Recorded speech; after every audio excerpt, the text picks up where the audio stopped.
What a way to start a war.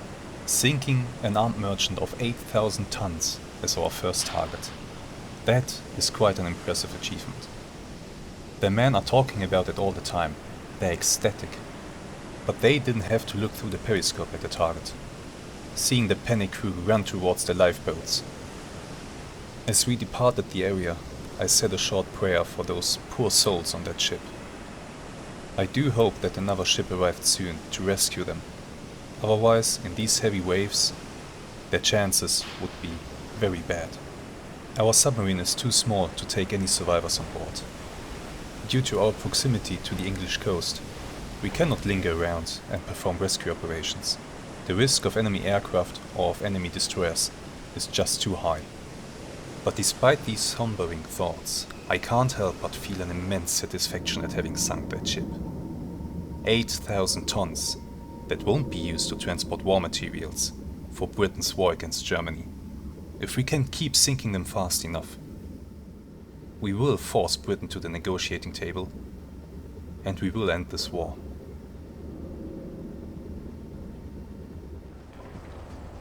Hello there, and welcome to the second episode of our Silent Hunter 3 campaign. I hope that you enjoyed the first one and that you were looking forward to this one. And we do have an immediate situation up top that I will show you in a moment. We are of course playing with the GWX OneAlex Mod Edition. And that's just an awesome mod pack. If you want to know more about it and if you want to test it out for yourself, you can find the link in the video description. Now, let's get to the bridge. And here is a situation. We have just encountered a ship. It is dark, it's nighttime, the visibility is not excellent. As you can see, the weather conditions are once again pretty poor. And we've just come across this thing. As far as I can tell... Oh my god. Okay. Whoa, that was a very big wave. We are all wet now. The diesels were choked of oxygen there for a minute. Oh, there comes another one. Oh my god. Terrible weather. Okay. As far as I can tell, that ship does have a British flag on the stern.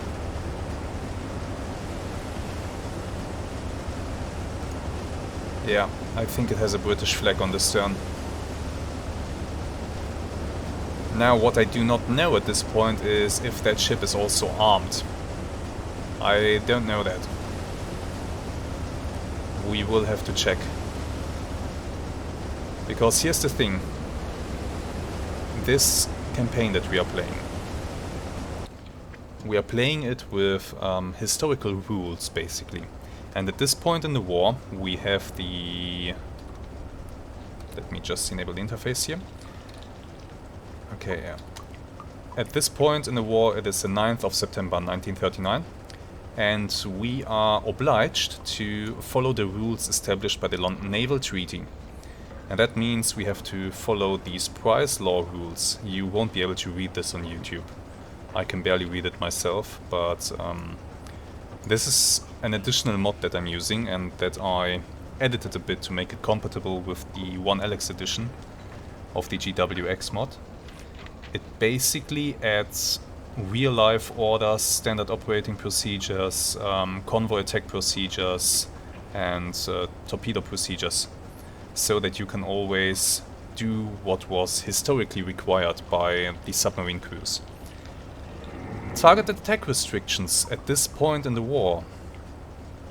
I have to observe the rules established by the Second London Naval Treaty.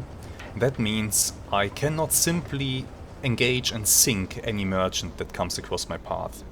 Instead, I have to order these ships to halt. I have to board them, inspect them, and if they're carrying military supplies, if they're carrying weapons, if they're carrying troops, then I'm allowed to sink them. Ordinary merchant ships that maybe just carry consumer goods or something like that, I'm not allowed to sink. So, that makes things much more interesting. And of course, this is still a game, so there is no really a way for me to order a ship to stop. But I can attempt it, and if they don't want to stop, then I'm allowed to sink them. I'm also allowed to sink them if they are armed, as you have seen in the first episode. But I don't know if that's the case with this ship here. It is dark and they are just a bit too far away for me to spot anything on the... Bloop, bloop, bloop. They're just a little bit too far away for me to spot if they have guns or not. Our position is not excellent. Right now I'm just trying to overtake them. Oh my god. I'm trying to overtake them and to get in a position ahead of them so that I can dive the boat down to periscope depth and we can observe them through our periscope as they pass me. Once they have passed me and I have not discovered any weapons on board, I will surface the boat and I will order them to stop. And if they don't want to do that, then we'll sink them with torpedoes. That's the plan. But with these waves I cannot make much speed. I am limited to something between 7 and 9 knots at flank speed. And I'm not recharging batteries right now. It's just that these waves are slowing me down so much. But we just have to deal with this. It's okay. We'll manage. Another problem is that the moon is basically over there behind us. So it could make it easier for that ship over there to spot me.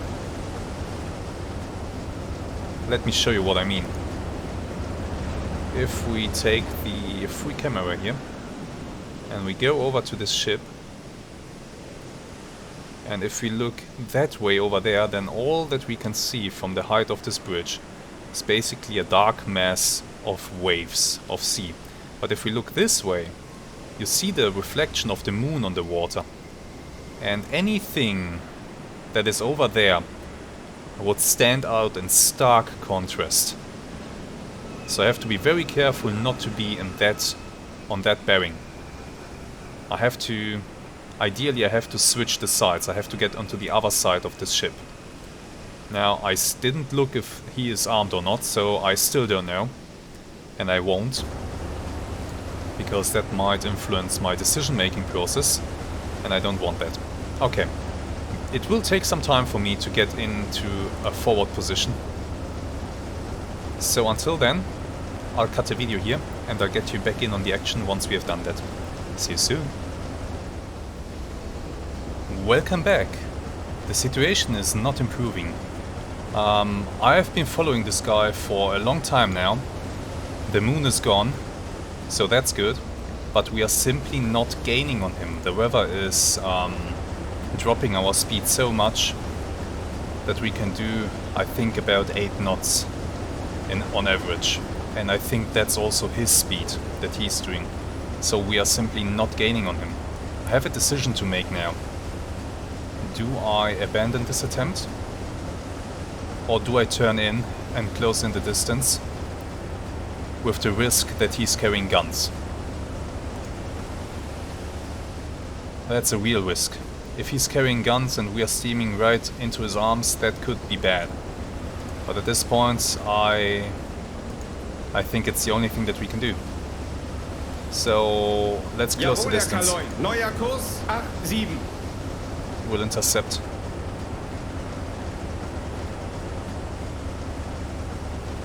The Type 2 submarine, well, the top speed is really not great. The top speed in good conditions is 30 knots.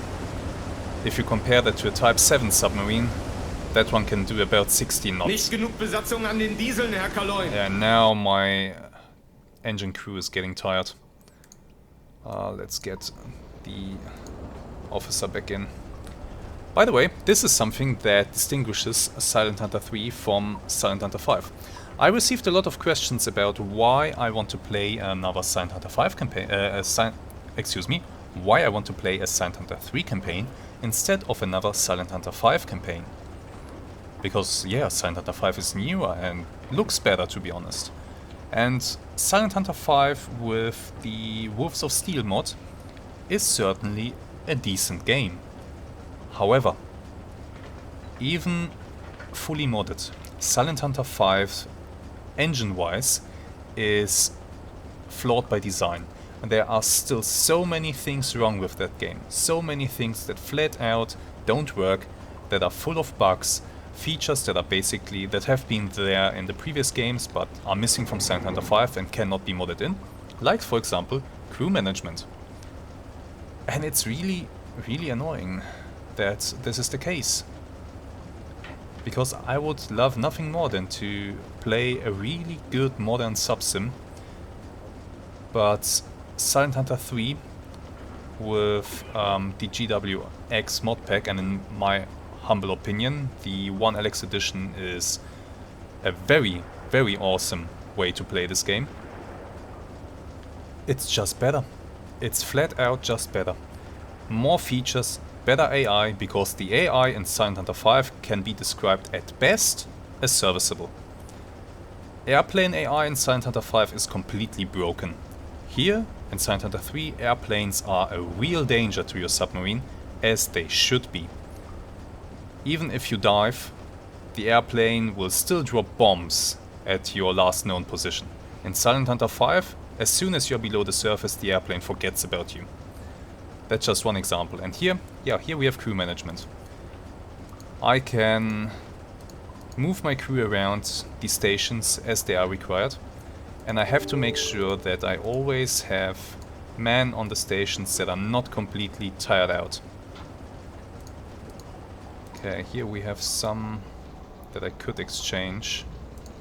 Let's see, the helmsmen here, they are getting quite tired, as you can see on the endurance bar here. So let's swap out some of them. Yeah, let's bring in some fresh crewmen, and the other ones can go to the quarters and rest. I still have more that are rested up. So let's see how the engine crew is doing. I could maybe exchange one of them. Bridge crew, they're still alright. But when I do have rested men, I'll rather just use that and exchange them for the tired ones, so that the tired ones can rest a little bit. Okay. That works. Now let's see how the situation here is looking. We are now closing the distance rapidly. As I said earlier, I don't know if this thing is armed. So we have to be prepared for everything at this point. I cannot order my boat to go to sail with decks awash, because in these waves it's utterly pointless. I would just swamp the bridge all the time. But let's mount the Yuzo on its pedestal here. Let's check out our target. There it is. AOB is almost 90 at this point. Looks something like 80 or so. Still can't really spot if he is armed or not.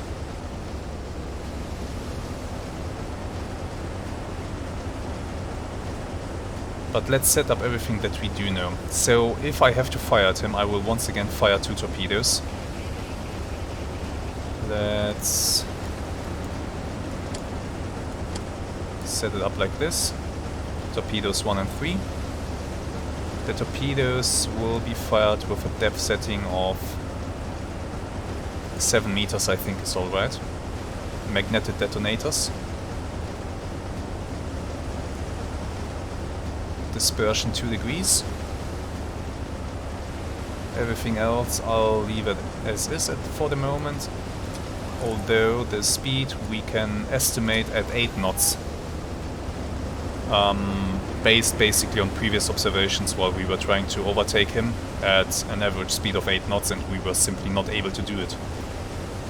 So that tells me that he must be going more or less at a speed of 8 knots. We could make a measurement to verify that, but it is very difficult to do in these conditions. Very difficult indeed.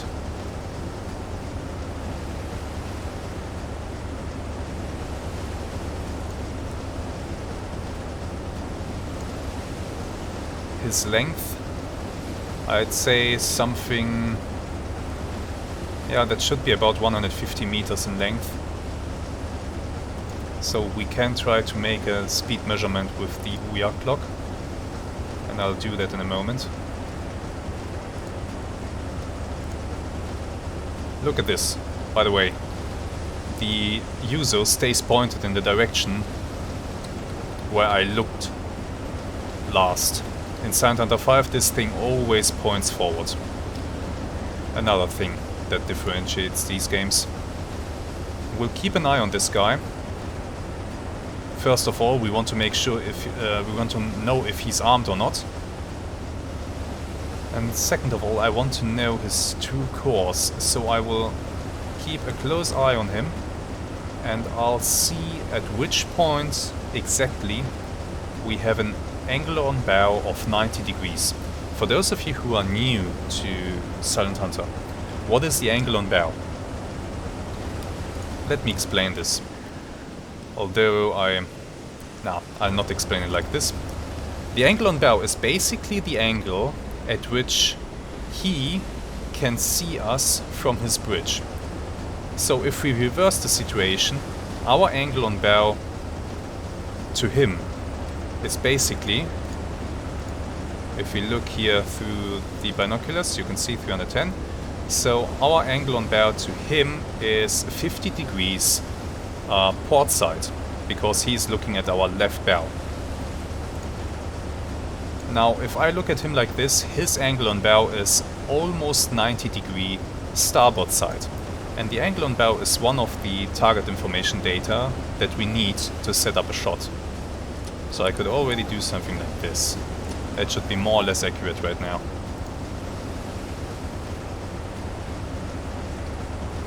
I hope you understand what I mean with that explanation.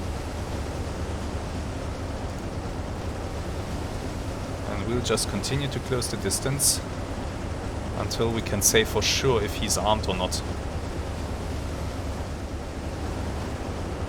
Okay, he's close enough for inspection right now, for visual inspection that is. Jesus Christ, these waves, I swear to God.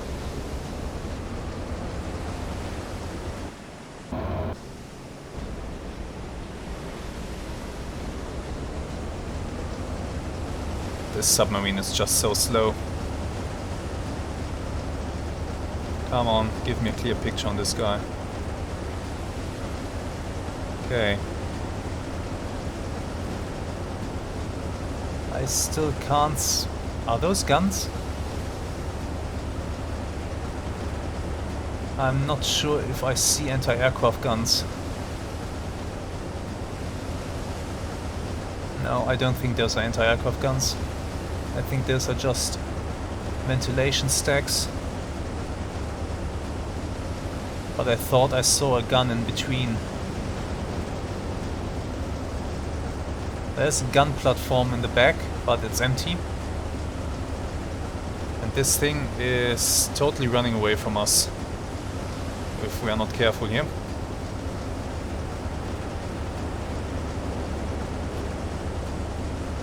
I'll continue to close the range a little bit longer, and then we'll turn to a parallel course and we'll hail him and ask him to stop.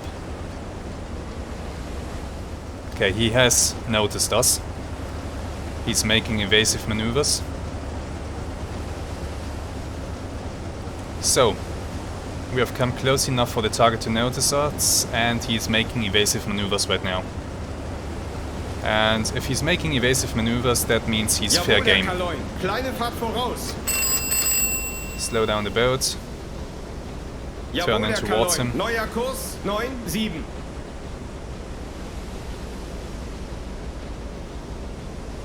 I will fire a torpedo up his stern.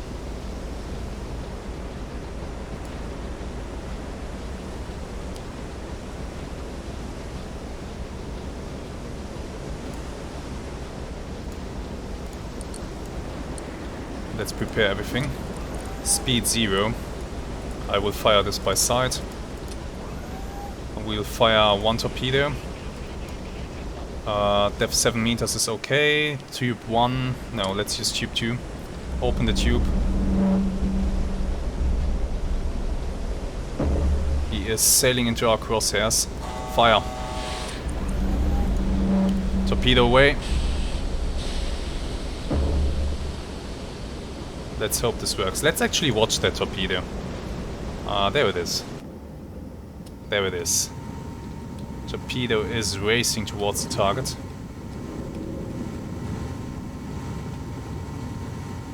This torpedo appears to go much deeper than I thought. Than I set it to. Much, much deeper. So I think this torpedo is faulty. Yeah, we have a faulty torpedo. That is something that will just happen in this campaign. We are playing realistic. Faulty torpedoes are part of that.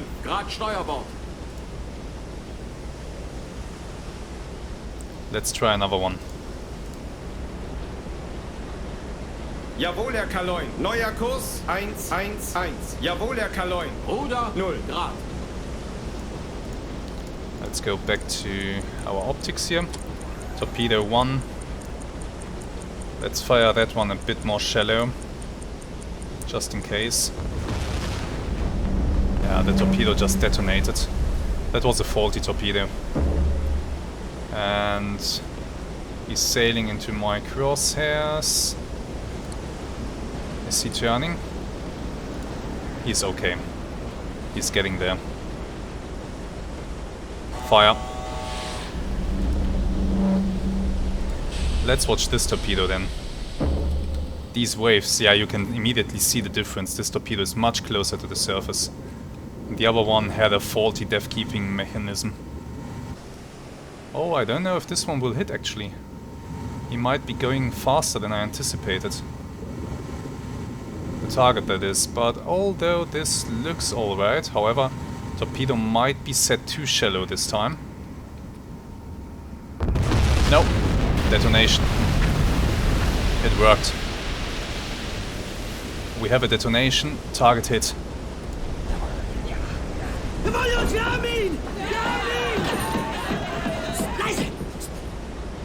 Okay.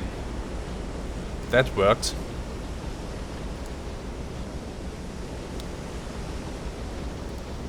That worked beautifully.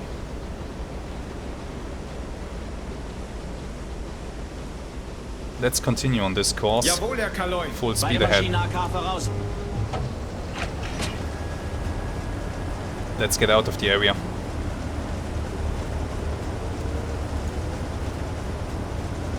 Jawohl, Herr Kaloin. Let's not get too close to the oil fire.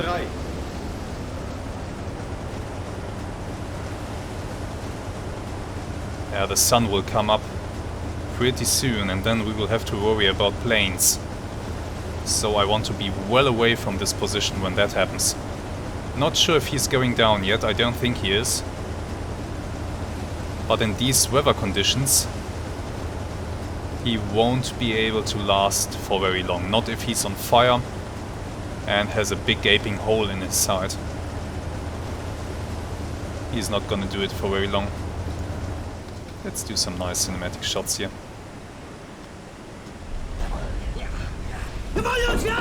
Okay, I think we just received the message that he's going down.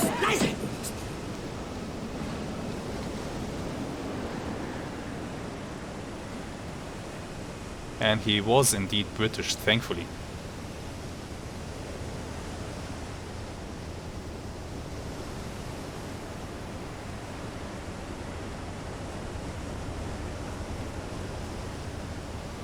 That's a nice view here. That's a very nice view here. Let me make a screenshot of this. Awesome. An O1.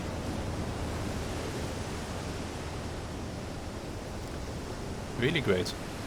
Okay, that was a good attack. We fired 2 torpedoes. Whoa. And the submarine is gone for a moment. There it is. Jesus Christ, this weather is terrible. Back to our bridge. She's going down. We have confirmation. They are sinking. Okay, in that case, change course.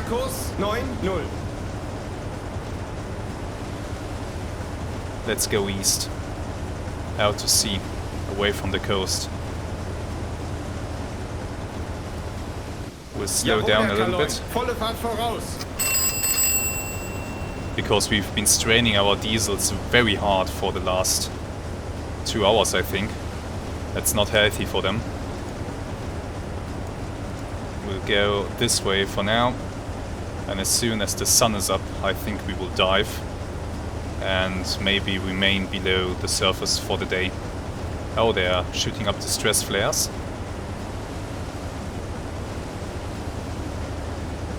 Yeah, doesn't matter. They are still done.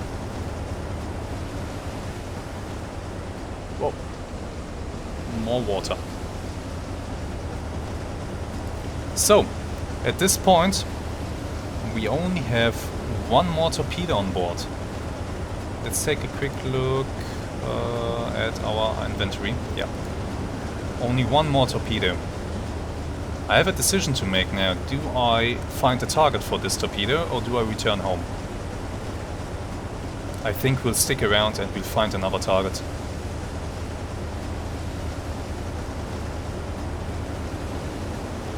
Yeah, that's what we'll do. So, let's watch this thing go down as we sail into the sunrise, ready to dive at the slightest sign of trouble.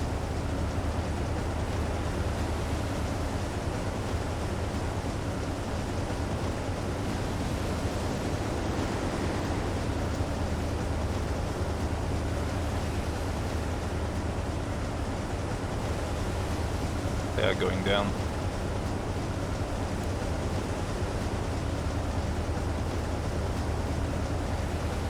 But they are taking their time to do so.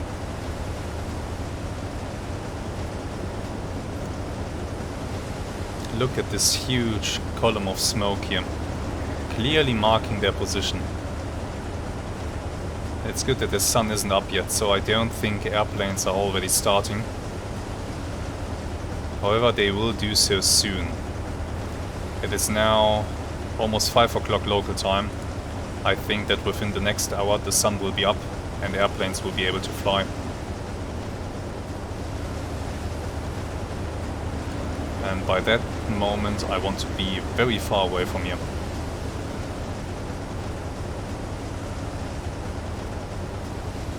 Okay. I think that will be it for today's episode. That was an interesting attack with interesting circumstances. The weather really made it difficult to engage this target effortlessly. Did I just spot something on the horizon? I'm not sure, but I think there is something over there. Do you see it?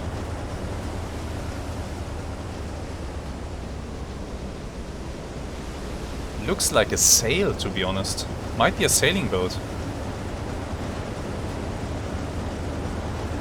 Oh, I think it disappeared right now. Not sure. I'm not sure, but it's okay. So, this has been it for today. Thank you very much for watching. Please let me know in the comments what you think of this format and of the series so far. Do you want me to go more into detailed explanations about how to obtain targeting data? I can certainly do that. No problem. But today we had an interesting little attack in interesting circumstances, and as you've seen, hitting the target at this point in the war, not that difficult as long as your torpedoes work. So, with that said, goodbye, and I'm looking forward to seeing you again next time.